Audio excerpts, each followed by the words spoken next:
Hi there, my name is OTHMARIUS and welcome to the tutorial for the classic in-hand spread. This is the third and final tutorial in the series The Pick a Card Routine. Make sure to know about the basic grips and how to square up cards properly. These previous tutorials in the series are required to follow me here, because today we're gonna piece it all together. You're good? Well then let's get right into it.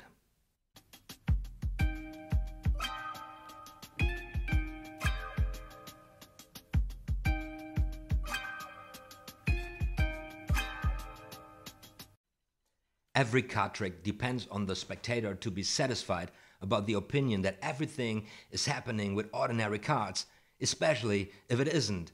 And also the spectator must be confident about him or her having a free choice picking a card out of the deck, especially if it's a force. Thousands of card tricks are based on this principle.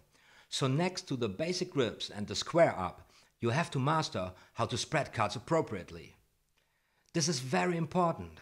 You have to realize that in the very moment of you displaying cards or having a spectator select a card, you are calling the spectator into a very close interaction with you as a performer. Any hesitation or tension on your side will immediately jump over to the spectator, and the awkwardness which then will occur will affect your overall performance, and definitely not in a positive way. A spectator who feels uncomfortable picking a card out of your hands will be alienated throughout the whole performance and will furthermore follow your lead only unwillingly, or might even start to put up a fight. So it really makes sense to put a lot of energy and effort into any kind of card handling that will take place within a direct interaction with the spectator in the performance. So when you display cards or have a spectator choose one, your hands got to know what they are doing, acting out super smoothly, holding a very light touch. Let's learn how to do this. Hold the deck in left-hand dealer's grip, slightly angled towards yourself. Buckle in your thumb and push with its tip a bunch of cards from the very top over the tips of your second, third and fourth fingers. Your right hand then approaches, ready to clip these cards between your thumb and the base of the forefinger. The thumb positioned upon the left edges of the top cards and underneath the left-hand thumb. The fingers of the right hand resting for a moment on the back of the left-hand fingers. Now keep pushing cards over your left-hand fingertips with your left thumb and simultaneously swing your right hand towards your right side. You will find the cards holding themselves, basically lying completely loose on the fingers of both hands, even though the hands are already separated from each other. You can stretch the distance of the hands by simply applying light pressure on top of the cards with your thumbs. But of course, only up to a certain point until the construction collapses.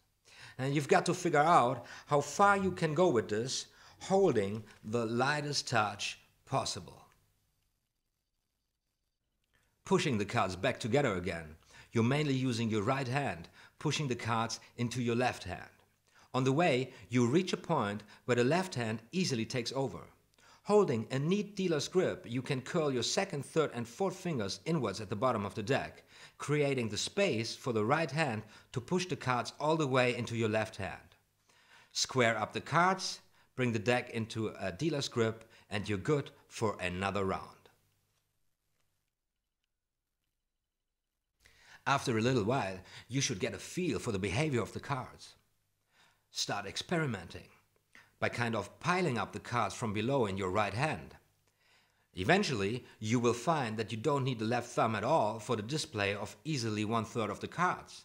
Simply apply a little downwards pressure to the right swinging movement of the right hand, and the cards fan out almost by themselves. Also practice to casually hold a nice display of cards spread out in this manner only with your right hand.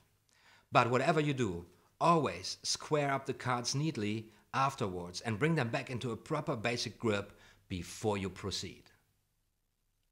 And this is the 3-step pick a card practice routine. Always start from a proper grip, spread the cards super smoothly with a super light touch, and always bring them back into a basic grip by squaring them up neatly. Always keep this in mind. Pay heed to it, because this is the foundation of any kind of card magic. Yes, and that's it, at least all I could think of mentioning about this basic stuff. And then it's about time already to take a look at how to catch a nice and clean fourth finger flash break, which is another major thing to learn in card magic. There's also a tutorial series covering the 5 most valuable flourishes in card magic coming up.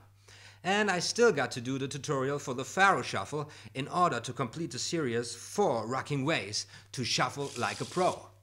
Not to forget about the tutorial for the Revolution card. So, the agenda is set for me. All you gotta do is to subscribe right now, right here, and to practice well in the meantime. Give it a like, and be sure, more magical stuff is going to be uploaded very soon.